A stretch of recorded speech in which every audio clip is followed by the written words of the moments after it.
Konsep pentahelix ini merupakan bagian dari apel siaga Karhutla digelar di halaman Gria Agung Palembang. Apel gabungan ini dihadiri ratusan prajurit TNI, Polri, BPBD hingga seluruh instansi terkait. Perusahaan yang memiliki lahan konsesi di daerah yang rawan juga ikut menghadiri kegiatan apel ini.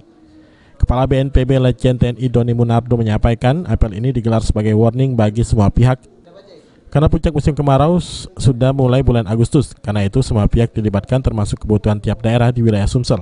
Selain pemadaman, tim gabungan di lapangan sebanyak 1.512 personil akan melakukan edukasi pada masyarakat, salah satunya dengan tidak melakukan pembakaran lahan jika ingin membuka.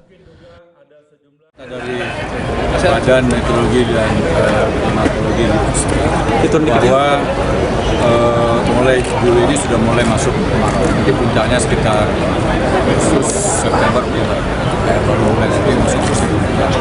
Oleh karenanya lebih awal kita mempersiapkan diri untuk pencegahan dengan melibatkan komponen gabungan. Ada TNI, Polri, ada komunitas, ada juga nanti ulama, ada budayawan, ada penyuluh pertanian, ada penyuluh juga di bidang perikanan. Apa yang dibutuhkan tiap daerah nanti itu menjadi kombinasi. Dan kita harapkan ini semuanya nanti akan menyisir daerah-daerah yang selama ini menjadi lokasi-lokasi yang rawan kebakaran.